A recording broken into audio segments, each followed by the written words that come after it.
So the big question is this: why is compatibility more important than love? Or is it? Today I discuss the science of compatibility and why it is so key in forging any long-term connections. My name is Joan Nwosu, and welcome to the Second Chances podcast, a love journey in black and white. It's all so easy to get caught up in the whirlwind of attraction, the butterflies, but beyond the sparks and the butterflies, which are very temporary, lies a foundation for a more long-lasting relationship, and that is compatibility. So today I really want to explore what this means and how so many factors actually impact compatibility and how it can help us have thriving, healthy relationship. But first, let's start with the basics. What is compatibility? Well, compatibility is the harmony between two people's values, their goals, their personalities, the physicalities.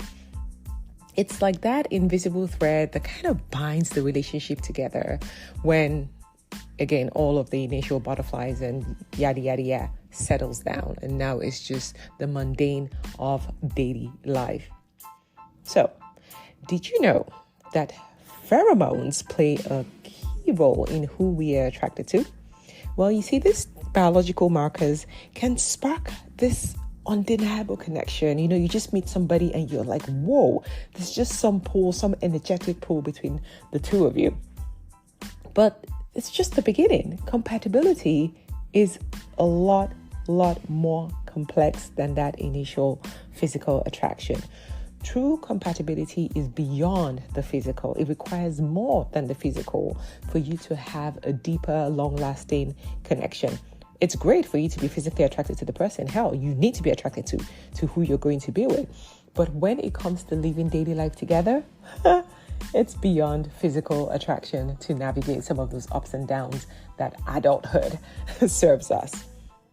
Okay, the second thing I want to talk about is attachment styles. And we all have different attachment styles, whether it's a secure attachment style, anxious, avoidant. Your attachment style offers some insights into how you relate with your partners.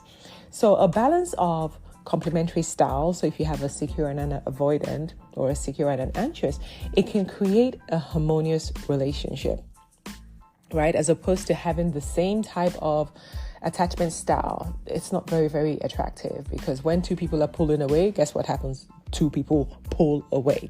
So having complementary attachment styles is also a good factor in determining whether you're compatible with someone or not. The next thing I want to talk about is shared interests and activities. A lot of people think that, because we have the same hobbies, we enjoy doing the same thing, we love traveling, we have the same passions, we like the same food, we like to dance, we like to that's enough. Yes, it is good. It can help to build the foundation or the fun part of a relationship, but compatibility really goes beyond that. These commonalities plays a significant role in a relationship in keeping it going and keeping it exciting and entertaining, right? But beyond that, you have to look at things like communication. Are you compatible when it comes to communication? Are you compatible when it comes to emotional intelligence? The way you express your needs, the way you resolve conflict, right? The way you listen or not listen if you're stubborn, right? These things are very important in being compatible with a person. Not just that you go out and you have fun or you have the same passions or the shared dreams and shared goals. Those are also very key. Those are very strong pillars in any relationship. But also think about the communication and handling of conflict when it happens. Those are also very key when you're thinking about compatibility. Another point I want to touch on is other people. So other relationships that you might have in your life. The truth is that our families, our friends, and people around us generally influence our relationships more than we might like to admit or that we actually do realize, right? So a compatible relationship is one that's able to exist outside of both just two of you. So when it comes to integrating your lives with your family members or other friends or your social circle, it's got to be compatible, because if it's not, it's just going to be other places where there's a lot of conflict between two of you. The dynamics is just not, it's not smooth anymore, and there's just a lot of rift, right? We all want our friends and families to accept our partners, so that really plays a role. Are your families and friends compatible? Are your social circles compatible? Very, very key. But it's more important than we tend to admit or tend to realize, like I said. Another thing I want to touch on is timing. I've heard people say in the past that when the time is right, you'll meet the right person. Sometimes you actually meet the right person when the timing is not right.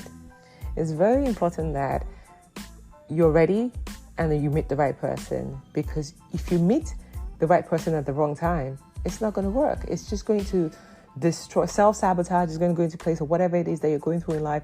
It's just going to consume what could have been a potentially great match. So compatibility is not static. It's not like, oh, this is it now. You're evolving. So times might change where you might be a different person or in a different frame of mind, a different period of your life. You might be different. You might have developed in certain aspects of your life.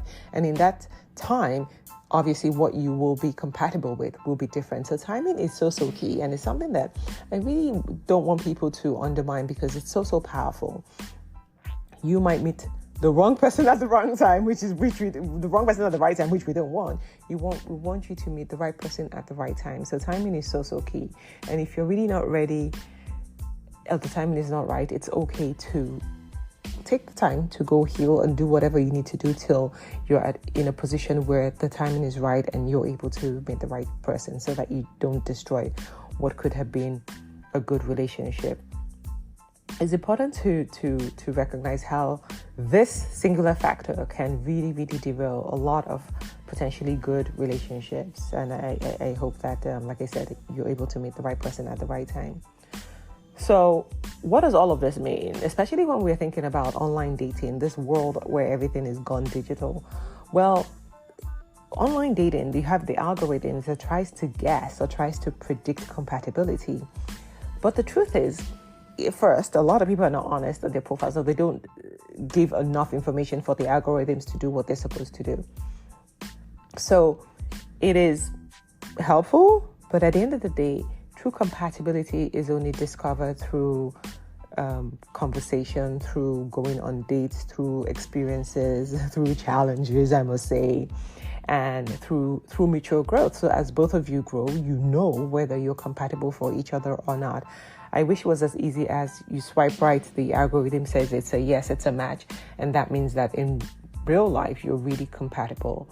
No, it can only guess as much as possible, but until you've experienced the person and you've gotten to know the person and you've shown your true self and you've also seen their own true selves, only then can you determine whether truly you are compatible for one another.